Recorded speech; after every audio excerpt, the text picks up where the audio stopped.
Ones again welcome back to the programme. ਬੜੇ ਲੰਬੇ ਸਮੇਂ ਤੋਂ ਜੀ ਅਸੀਂ ਹਰ ਹਫਤੇ ਤੁਹਾਡੇ ਨਾਲ ਸਾਂਝ ਪਾ ਰਹੇ ਹਾਂ। ਭਾਗਵਤ ਪੁਰਾਣ ਵਿੱਚੋਂ ਕੁਝ ਨਾ ਕੁਝ ਕਥਾ ਲੈ ਕੇ ਹਾਜ਼ਰ ਹੋਇਆ ਕਰਦੇ ਹਾਂ, ਜਿਸ ਦਾ ਮੁੱਖ ਮਕਸਦ ਹੁੰਦਾ ਹੈ ਕਿ ਅਸੀਂ ਕੁਝ ਸਿੱਖ ਸਕੀਏ ਤੇ ਆਪਣੇ ਜੀਵਨ ਵਿੱਚ ਪਰਿਵਰਤਨ ਲਿਆ ਸਕੀਏ। ਇਸ ਵਿੱਚ ਤੁਹਾਡੇ ਵੱਲੋਂ ਦਿੱਤੀ ਜਾ ਰਹੀ ਫੀਡਬੈਕ ਜੋ ਹੈ ਉਸ ਲਈ ਹਾਂ ਤੁਹਾਡੇ ਧੰਨਵਾਦੀ, ਕਿਉਂਕਿ ਇਸ ਪ੍ਰੋਗਰਾਮ ਦੇ ਵਿੱਚ ਤੁਸੀਂ ਬਹੁਤ ਵਾਰੀ ਕਾਲ ਕਰਕੇ ਜੋ ਆਪਣਾ ਮੈਸੇਜ ਦਿੰਦੇ ਹੋ ਅਸੀਂ ਰਜਨੀ ਜੀ ਤੱਕ ਵੀ ਪਹੁੰਚਾ ਦਿੰਦੇ ਹਾਂ, ਤੇ ਨਾਲ ਉਸ ਤੋਂ ਬਾਅਦ ਕਿਹੜੇ ਕੋਈ ਸਵਾਲ ਹੁੰਦੇ ਨੇ ਉਹ ਵੀ ਅਸੀਂ ਉਹਨਾਂ ਤੱਕ ਕੋਸ਼ਿਸ਼ ਕਰਦੇ ਹਾਂ ਕਿ ਗੱਲਬਾਤ ਦੇ ਦੌਰਾਨ ਪੁੱਛੇ ਜਾ ਸਕਣ। ਸੋ ਉਸ ਲਈ ਹਾਂ ਤੁਹਾਡੇ ਧੰਨਵਾਦੀ। ਰਾਜਾ ਪਰੀਕਸ਼ਿਤ ਦੇ ਸੰਬੰਧ ਵਿੱਚ ਤੁਹਾਨੂੰ ਸਭ ਨੂੰ ਹੀ ਪਤਾ ਹੈ ਕਿ ਉਹਨਾਂ ਨੂੰ 7 ਦਿਨ ਦਾ ਸਮਾਂ ਮਿਲਿਆ ਸੀ ਤੇ ਉਸ ਵਿੱਚੋਂ 5 ਦਿਨ ਲੰਘ ਚੁੱਕੇ ਨੇ, ਕਿਉਂਕਿ ਅਸੀਂ ਤਕਰੀਬਨ ਹੁਣ ਲਾਸਟ ਫੇਜ਼ ਤੱਕ ਪਹੁੰਚ ਰਹੇ ਹੈਗੇ ਹਾਂ। ਇਹ ਜੋ ਕਥਾਵਾਂ ਹੈਗੀਆਂ ਨੇ ਤਾਂ ਉਸ ਦੇ ਵਿੱਚ ਕੀ ਕੁਝ ਹੁੰਦਾ ਹੈ, ਕੋਈ ਨਵੀਂ ਸਟੋਰੀ ਜਿਹੜੀ ਹੁੰਦੀ ਹੈ ਉਸ ਨਾਲ ਅੱਜ ਦੁਬਾਰਾ ਤੁਹਾਨੂੰ ਜੋੜਦੇ ਹਾਂ ਤੇ ਗੱਲਬਾत करते हैं रजनी शर्मा जी नाल। जी आनु जी, welcome to the programme. Thank you. So जैसे हम जी पिछले लंबे समय से कंटिन्यू कर रहे हैं और हर हफ्ते कोई ना कोई नई कथा लेके आते हैं जी। तो आपको तो मालूम है, आप तो डायरेक्टली भी आपको फ़ोन कॉल्स आते हैं और हमें बहुत सारे कॉल्स आते हैं जिसमें लोग इसको पसंद कर रहे हैं, क्योंकि जो सभ्यता है हमारी वो बहुत रिच है, हेरिटेज हमारा बहुत स्ट्रॉन्ग है, लेकिन हम उसको आगे चलाने में कई बार कामयाब नहीं हुए। सो इस प्रोग्राम के ज़रिए हम ये कोशिश कर रहे हैं, उसके लिए आपके धन्यवादी हैं कि आप समय निकाल के हमारे पास आगे बात किया करते हैं। तो आज 5 दिन तो निकल गए जी राजा परीक्षित के, और बल्कि 6-7 महीने हम इसके ऊपर बात करते रहे हैं जी। तो अभी जो 2 दिन रह रहे हैं इसके अंदर भी काफ़ी इंटरेस्टिंग चीज़ें जो लास्ट टाइम भी आपने बात की थी आ रही हैं। तो आज किस चीज़ के साथ जोड़ेंगे आज हमें? हर पीजी इसमें मेन बात यह है कि that countdown is begin when time is the essence जी। 7 दिनों में भी 5 दिन निकल चुके हैं, तो इसका मतलब ये हुआ कि जिस वक्त हमारे पास बड़ी शॉर्टेज ऑफ टाइम है तो उस वक्त एक एक पल बड़ा कीमती होता है। लेकिन उसके बावजूद भी शुकदेव मुनि ने 5 दिन इंतजार किया। एक तरह से वो ग्राउंड जो है तैयार कर रहे थे जी। और जो राजा परीक्षित का मन है वो देख रहे हैं कि एकाग्रचित हो गया, उसको प्योर हो गया, वो एकाग्रचित हो गया, प्योर हो गया, सूक्ष्म हो गया और उसका अंतर्मुखी मन हो गया। अब जो बात कहेंगे वो उसको ऐसे रिसीव करेंगे, बिल्कुल डायरेक्ट।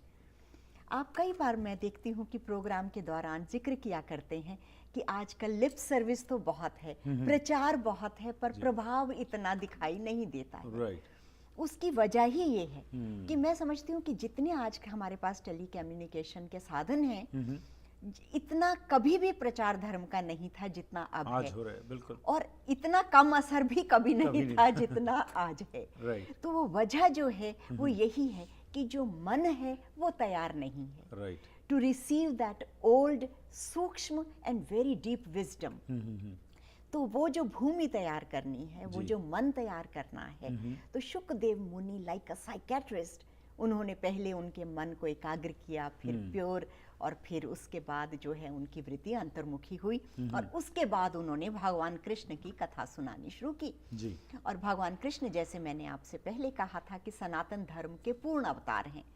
तो एक तरह से हम इसको इस तरह से समझे कि जैसे कॉस्मिक कॉन्शियसनेस है, उसने कंपैशनेट होके ह्यूमन फॉर्म ली। जिस वक्त पृथ्वी उनके पास गई या उन्होंने देखा कि धर्म जो है उसकी बहुत हानि हो रही है, तो वो एक कंडेंस्ड फॉर्म में आए हैं। तो ह्यूमन फॉर्म में होते हुए भी ही इज नॉट ह्यूमन। तो ये एक बात समझने की है। तो क्योंकि वो ह्यूमन बॉडी के थ्रू वर्क कर रहे हैं, तो जो उनका व्यवहार है उससे इसीलिए उनका जो व्यवहार भी इस तरह का है कि कई बार लॉजिक से परे की बात हो जाती है, माइंड क्वेश्चन करने लग जाता है। तो इसलिए ये बात हमको हमेशा समझनी है कि भगवान कृष्ण आए, कॉस्मिक कॉन्शियसनेस ने फॉर्म लिया, उस निराकार ब्रह्म ने साकार रूप लिया। निराकार ब्रह्म ने साकार रूप लिया और साकार रूप लेकर निर्गुण होते हुए वो सगुण हो गए। लेकिन ह्यूमन फॉर्म में आकर भी ह्यूमन लिमिटेशंस उन पे लागू नहीं है। तो ये एक बहुत इंपॉर्टेंट बात है, क्योंकि अगर हम इस बात को नहीं समझेंगे तो फिर वो किंतु परंतु और बहुत सारे सवाल मन में आते हैं। और कई बार मैं ऐसा देखती हूँ कि जब जो लोग कई बार दूसरे धर्मों से भी बिलोंग करते हैं, सनातन धर्म से नहीं है, वो इसी तरह के क्वेश्चंस कई बार उठाते हैं बिना ये बात को समझे हुए। और ये बात अगर हम अपने माइंड से समझते रहेंगे तो वो बात में समझ आएगी। लेकिन इसीलिए जिस वक्त राजा परीक्षित का मन भी पूरा ही तैयार हो गया, उसमें श्रद्धा का जन्म हो गया, अब वो कथा अपने दिमाग से, मन से नहीं, हृदय से सुन रहे हैं, तो अब ये उन्होंने कथा बतानी शुरू की। और हमने फिर देखा पिछली बार कि भगवान कृष्ण के जन्म की कथा हमने शुरू की थी कि किस तरह से यदुवंश के जो राजा हैं वसुदेव और भोज वंश के राजा देवक की पुत्री देवकी के आपस में उनका विवाह हुआ। और देवक के भाई जो उग्रसेन हैं, उनके बेटे कंस, उन्होंने रथ खींचना शुरू किया अपनी बहन का विवाह के समय। और उसी वक्त आकाशवाणी हुई कि इसके 8वें गर्भ से जो है तुम्हारी मृत्यु होगी। तो उसके बाद वो एकदम घबरा जाते हैं जो है वसुदेव ये सुनकर, और कंस तो एकदम उसको मारने के लिए ही देवकी को उद्यत हो गए कि मैं इसका वध अभी कर दूंगा, क्योंकि ना देवकी रहेगी तो 8वें पुत्र का प्रश्न ही नहीं है। उस वक्त वसुदेव ने उनको बहुत समझाया बुझाया, और फिर लेकिन वो मान नहीं रहे थे। तो वसुदेव ने उनको प्रॉमिस करा, ये सोच के कि अभी तो इसको टालें, फिर भविष्य में जो होगा देखा जाएगा। तो उन्होंने उनसे प्रॉमिस किया कि जब भी मेरे घर पे पुत्र उत्पन्न होगा, जो भी संतान होगी, मैं स्वयं लाके तुमको दूंगा। ठीक। तो वसुदेव जो थे, उनकी जो एक कहना चाहिए कि उनकी पर्सनालिटी इस तरह की थी, बड़े सत्यवादी सज्जन व्यक्ति थे। तो कंस को विश्वास हुआ कि अगर इन्होंने हमसे वादा किया है तो ये पूरा करेंगे। तो कालांतर में जब देवकी और वसुदेव के घर पे पुत्र उत्पन्न हुआ, पहला पुत्र पैदा हुआ, तो वो दोनों बहुत प्रसन्न भी हुए लेकिन बहुत दुखी भी हुए। और वसुदेव ने कहा कि नहीं, हमें अपना वचन निभाना ही है। और जिस वजह से कंस ने देवकी की जान को छोड़ा था उस वक्त, उसको उनको प्राण दान दिया था, तो ये हमें अपना कार्य पूरा करना है। अब यहाँ पे जो बात आती जी वचन की, जो आपने बात की कि कितने हमारे बुजुर्ग जो थे वचन के पक्के हुआ करते थे, और जो जुबान दे दी जिसको कहते थे उसको पूरा किया जाता था। और उसके साथ जैसे अब ये बच्चे को वादा किया है देना है, तो उसमें कोई मोह माया तो होगी, लेकिन उसको साइड में करके उन्होंने अपना वचन निभाया। तो आज इस चीज भावनाओं से ऊपर कर्तव्य को समझा उन्होंने। भावनाओं से ऊपर कर्तव्य जो है होता रहा है। तो आज यही जरूरत है कि हम भी ये चीज इस कथा से सीख सकें कि जो हमने वचन दे दिया उसको जो मर्जी हो हमने पूरा करना है। पर आज तो हम जो समाज में देख रहे हैं, जिस तरह की सिचुएशन बनती जा रही है, आज तो लिखित रूप में भी ले लेते तब भी विश्वास नहीं होता कि ये होगा कि नहीं होगा। तो ये जो निखार आ रहा है, इसकी तरफ हमें ज़रूरत है कि हम ध्यान दें और सोचें कि कैसे वो जो हमारी प्रिस्टाइन ग्लोरी थी पहले की, उसको दोबारा हमने रिवाइव करना है अपने थ्रू। जी जी, ये बड़ी अच्छी बात आपने कही। This is the way it should be, और मकसद तो यही है। जी। तो उन्होंने, वसुदेव ने अपने पुत्र को लिया और सीधे कंस के पास पहुंच गए और कंस से कहा कि मैं अपने वादे के मुताबिक ये इस बेटे को लेके आया हूँ। उस बेटे को, अपने छोटे भांजे को देखकर कंस के मन में भी आया कि आकाशवाणी ने तो कहा था कि 8वां पुत्र है और ये तो पहला ही है। तो उन्होंने वसुदेव से कहा कि वसुदेव, अब मैं तुम पे भरोसा कर सकता हूँ, तुम ऐसा करो, अपने इस बेटे को ले जाओ, क्योंकि आकाशवाणी के अकॉर्डिंग तो 8वां है, तो इसलिए इसको मैं जीवन देता हूँ। और ये कह के उन्होंने वसुदेव को भेज दिया। वसुदेव जब वापस आए तो उनके तो, देवकी के तो आश्चर्य का ठिकाना ही नहीं रहा कि ये क्या हुआ, कि कंस जैसे क्रूर व्यक्ति के मन में ये दया का भाव कैसे आ गया। तो दोनों ने बड़े प्रेम से अपने उस पुत्र का नाम रखा कीर्तिमान। ठीक है। अभी वो अपनी खुशी उनकी उजागर भी नहीं हुई थी कि ये बात जो है, क्योंकि जो भगवान का, हमने आप पिछली बार बात की कि ब्रह्मा जी ने सभी देवताओं को कहा था कि आप जाके यदुकुल में जन्म लें, क्योंकि भगवान का प्राकट्य वहाँ होगा। तो देवताओं ने सोचा कि अगर कंस के पाप का घड़ा नहीं भरता है तब तक भगवान प्रकट नहीं होंगे जी। और इस तरह से ये जैसे इसने किया है तो उससे भगवान के प्रकट होने में देर होगी।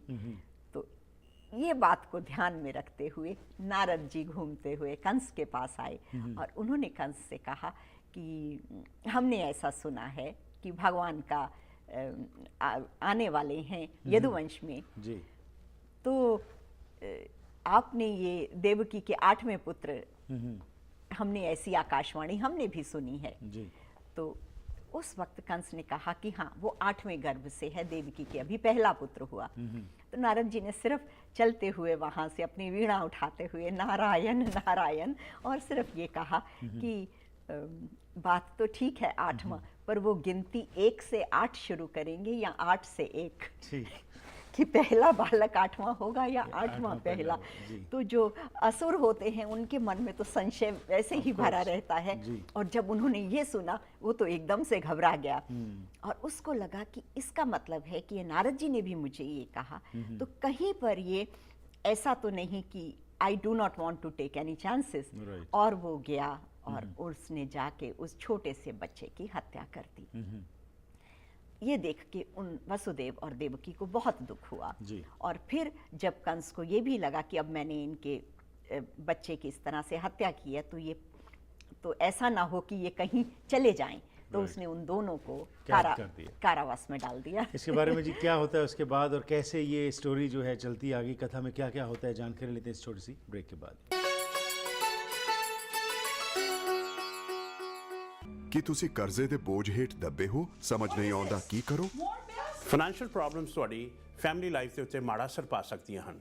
ਜੇ ਤੁਸੀਂ ਇਸ ਮੁਸ਼ਕਲ 'ਚ ਹੋ ਤਾਂ ਅਸੀਂ ਤੁਹਾਡੀ ਮਦਦ ਕਰ ਸਕਦੇ ਹਾਂ। ਅਸੀਂ ਤੁਹਾਡੇ ਕਰਜ਼ੇ ਨੂੰ ਵੱਧ ਤੋਂ ਵੱਧ ਘਟਾ ਕੇ ਰਹਿੰਦੀ ਰਕਮ ਨੂੰ ਇੰਟਰਸਟ ਫ੍ਰੀ ਕਿਸ਼ਤਾਂ 'ਚ ਬਦਲ ਸਕਦੇ ਹਾਂ। ਅਸੀਂ ਤੁਹਾਨੂੰ ਕਰਜ਼ੇ ਤੋਂ ਮੁਕਤ ਕਰਾ ਕੇ ਨਵੀਂ ਜ਼ਿੰਦਗੀ ਜੀਣ ਵਿੱਚ ਤੁਹਾਡੀ ਮਦਦ ਕਰ ਸਕਦੇ ਹਾਂ। 1866-790-8984 ਬਿਜ਼ਨਸ ਸੋਲੂਸ਼ਨਜ਼, ਤੁਹਾਡੀ ਪਰੇਸ਼ਾਨੀ ਵਿੱਚ ਤੁਹਾਡਾ ਸਾਥੀ।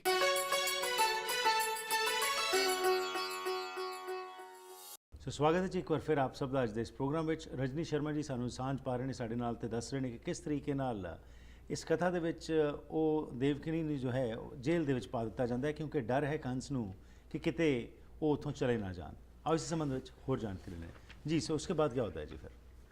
तो हरप्रीत जी जब उन्होंने उनको कारावास में डाल दिया और बेड़ियों से भी जकड़ दिया जी कि वो वहीं पे रहें, लेकिन कभी कभी ऐसा भी मन में आता है कि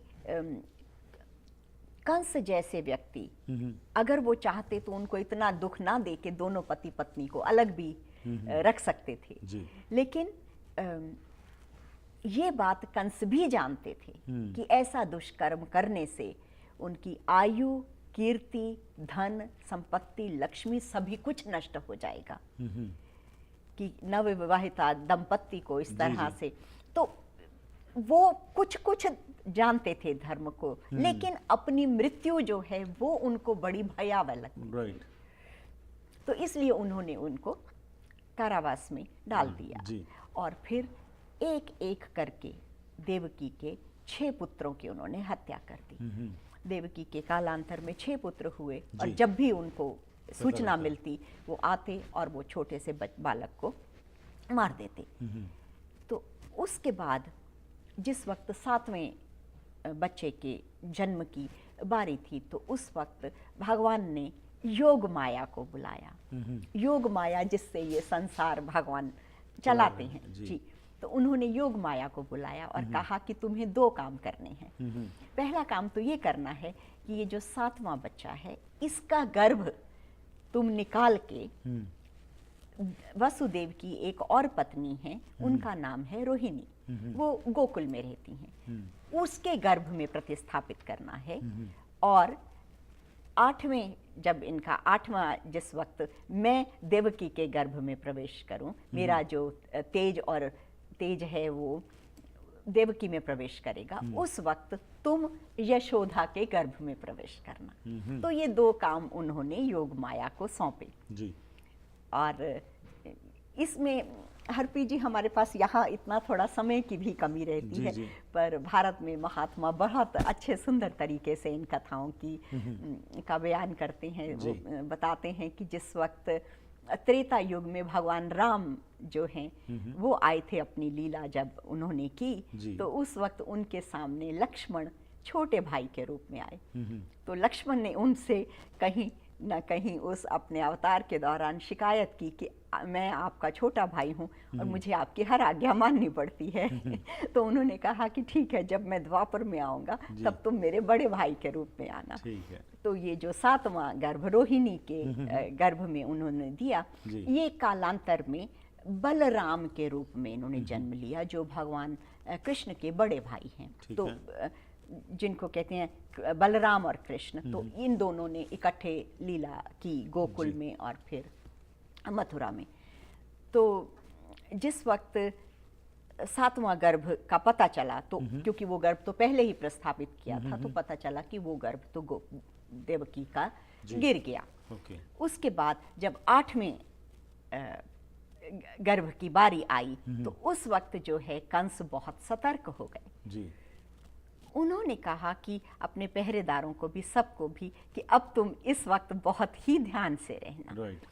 तो वसुदेव के भीतर भगवान का तेज समा गया, और जो देवकी थी वो तो उनका रूप लावण्य बहुत कांतिमान हो गई। तो कंस को देख के और भी डर लगा कि ये तो इस बार कुछ विलक्षण ही होने वाला है। एक दिन भगवान ने अपना बहुत सुंदर चतुर्भुज रूप में, जिसमें कि उन्होंने हाथों में शंख चक्र गदा पहने, जो भगवान के का रूप शास्त्रों के अनुसार एक ऑथेंटिक रूप बताया है, उस रूप में देवकी और वसुदेव के सामने प्रकट हुए और उन्होंने कहा कि मैं आपकी इस तपस्या से बहुत खुश हूँ। हरप्रीत जी, शायद इतिहास में ऐसा देखने को नहीं मिला कि इतना दुख किसी को मिला हो जितना कि वसुदेव और देवकी को मिला। वसुदेव और देवकी जो है एक जन्म में सुतपा और प्रश्नी नाम से आए थे किसी दूसरे मनवंतर में। और उन्होंने बहुत तपस्या की थी। तो उस तपस्या में उन्होंने भगवान, जब उनके सामने प्रकट हुए, तो उन्होंने भगवान से कहा कि हम आपको पुत्र रूप में चाहते हैं, हम चाहते हैं कि आप जैसा पुत्र हो। तो भगवान ने कहा ये तो हो नहीं सकता, क्योंकि मेरे समान कोई दूसरा है नहीं, तो मेरे को स्वयं ही पुत्र रूप में आना पड़ेगा। लेकिन ये तुम्हारी मैं पूरी नहीं कर सकता कि मैं अपने जैसा पुत्र तुम्हें दूं। तो ऐसा कहा जाता है शास्त्रों में कि अगर आप किसी को कोई वचन दें और पूरा ना कर सकें, तो उसको 3 गुना करके देना चाहिए। तो इसलिए भगवान 3 बार आए। एक बार सुतपा और प्रश्नी के गर्भ से प्रश्नी गर्भ के रूप में प्रकट हुए, वो किसी और मनवंतर में उसकी कथा है। और इसके बाद फिर वो अदिति और कश्यप के घर पे पैदा हुए वामन देव के रूप में। हमने वामन और बलि राजा की कथा की थी। तो और उसके बाद ये फिर भगवान कृष्ण के रूप में देवकी और वसुदेव के यहाँ पर प्रकट हुए हैं। तो जिस वक्त ये भगवान का तेज देवकी के गर्भ में समा गया और उसके बाद जब पुत्र की उत्पत्ति हुई, तो वो भगवान उसी तरह से पैदा, मतलब प्रकट हुए, शंख चक्र गदा, छोटे से बालक के रूप में। तो देवती को तो देख के एकदम डर गई। उन्होंने कहा कि कंस को तो वैसे ही अगर कोई साधारण बालक हो तो हम फिर भी इस कुछ कर सकते हैं, ऐसा बालक तो वो देखते ही पहचान लेगा और उसका वध कर देगा। तो उन्होंने भगवान से प्रार्थना की कि आप इस तरह से नहीं, आप साधारण बालक के रूप में ही, उस रूप में ही जन्म लें। तो समय आने पर, जिस दिन ये भगवान का प्राकट्य हुआ है, श्रावण मास के कृष्ण पक्ष में अष्टमी तिथि को, जन्माष्टमी आज तक पूरी दुनिया में मनाई जाती है, तो उस दिन भगवान का ये प्राकट्य हुआ है। तो उस दिन जिस वक्त वो छोटे बालक के रूप में परिवर्तित हो गए, तो अब उन्होंने सोचा कि अब इसका क्या किया जाए।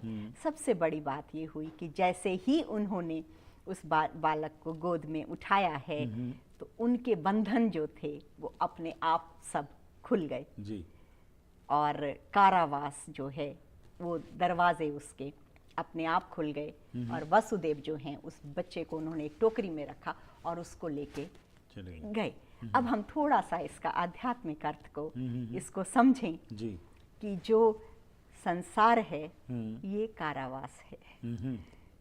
जब मनुष्य का मन भगवान से जुड़ता है, जी। जब उसको अनन्य भक्ति की प्राप्ति होती है, जब उसकी वृत्ति अंतर्मुखी होके मन के पार जाती है, जी। तो उस वक्त ये बंधन संसार के अपने आप खत्म हो जाते हैं, क्योंकि ये बंधन मन के माने हुए बंधन है। ठीक। आत्मा अपने आप में मुक्त है, बंधन मन के माने हुए हैं, संसार इस मन का फैलाव है। जी। तो जैसे ही मनुष्य की आध्यात्मिक जो है यात्रा में वो एक उस मकाम पे पहुंचता है कि जब उसका सूक्ष्म मन अंतर्मुखी होके वो उस मन से पार चला जाता है, जैसे मैंने आपको कहा वो फील्ड ऑफ कॉन्शियसनेस में प्रवेश करता है, तो संसार के बंधन अपने आप ढीले हो जाते हैं और ये संसार अब कारावास नहीं लगता, जीते जी वो मुक्त की तरह रहता है। और आपने ये बड़े कई प्राय सभी धर्मों में सुना होगा कि जीते जी मुक्ति, जीवन उन्मुक्त की तरह जो है वो मनुष्य रहने लगता है। तो अब हम अगर इस उसमें जाएं तो जो कारावास से फिर उन्होंने उस टोकरी में भगवान कृष्ण को रखा और अपने सर पर रखा उसको, और वो तेजी से यमुना के पार जाके उसका वहाँ पर गोकुल गांव में उनके बहुत एक परम मित्र हैं नंद, तो वो नंद के यहाँ जाने लगे। बीच में जिस वक्त वो यमुना को पार करने लगे हैं, तो ऐसी सुंदर कथा पुराण में ये भी है कि यमुना को ऐसे लगा कि भगवान कृष्ण मेरे बीच में से जा रहे हैं, मैं उन्हें कैसे जाने दूं उनके चरण स्पर्श किए बिना। तो उसका जो है उफान बहुत ऊपर होने लगा। भगवान भी इस बात को समझ गए और उन्होंने अपना जो पैर है वो उस टोकरी से थोड़ा बाहर किया, यमुना ने उनका चरण स्पर्श किया और फिर धीरे धीरे उसका सारा बहाव नीचे हो गया और जो है वो यमुना को पार करके उसमें चले गए। हरप्रीत जी, इसके अलावा जो है ये इतने सूक्ष्म और इतने आध्यात्मिक इनके अर्थ हैं। अब जैसे 6 पुत्रों की बात की हमने या 7 पुत्रों की जिनकी मृत्यु हो चुकी है। अब जैसे मैंने भी आपसे एक बार पहले भी हमने समुद्र मंथन के वक्त पे बात करी थी एनर्जी सेंटर्स की, they are 7 but they are within this body, but the 8th one is out of the body, but because of the 8th one the body, the other 7 are functioning. तो ये सब चीजें हैं, लेकिन ये सब चीजें कहने में वो बात नहीं है, क्योंकि ये सब साधना के अनुभव करने की बिल्कुल जी एक्सपीरियंशियल चीज़ें हैं और ये बातों में तो कई बार ये लगती हैं कि क्या है, लेकिन अगेन जिसने एक्सपीरियंस किया उसको ही मालूम कि क्या ये चीज़ है। आपका बहुत बहुत धन्यवाद जी, समय आगे बात करने को। इसको अगले हफ्ते हम कंटिन्यू रखेंगे और कथा जो है क्योंकि बड़ी इंटरेस्टिंग है, इसके अंदर से काफ़ी चीज़ें पता लग रही हैं। अगले हफ्ते बात करते हैं। आपका धन्यवाद, thank you for your time. Thank you. इस नाल ही करते हैं जी आज दे इस प्रोग्राम की इत्थे ही समाप्ति। फीडबैक जरूर देना 604 603 75 55 या फिर ईमेल राਹੀਂ भी संपर्क कर सकते हो harpreetsingh@gmail.com। पुरानियां ਜਿਹੜੀਆਂ स्टोरीज़ ने, पुरानी कथावां ते पुराने प्रोग्राम ਜਿਹੜੇ ਨੇ ਉਹ ਤੁਸੀਂ देख सकते हो youtube.com/harpreetsingh show ਦੇ ਜਾ ਕੇ। इस नाल ही करते हैं आज दे इस प्रोग्राम की समाप्ति। फिर मुलाकात करांगे, तब तक गुड बाय।